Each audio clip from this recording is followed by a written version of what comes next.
بسم اللہ الرحمن الرحیم۔ صحیح بخاری حدیث، رسول اللہ صلی اللہ علیہ وسلم نے فرمایا، بہترین مسلمان کون؟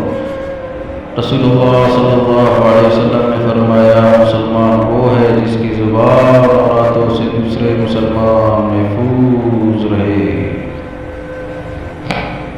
بھائیوں اور بہنوں، آج ہم سوشل میڈیا پر یا زندگی میں اکثر زبان اور ہاتھوں کا غلط استعمال کرتے ہیں، مگر نبی صلی اللہ علیہ وسلم نے اسے ہی اصل مسلمان ہونے کا معیار بتایا ہے۔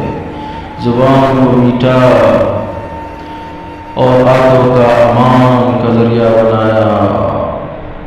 یہ تھی آج کی حدیث نبی صلی اللہ علیہ وسلم کا۔ پھر ملاقات ہوگی ایک نئے پیغام کے ساتھ انشاءاللہ۔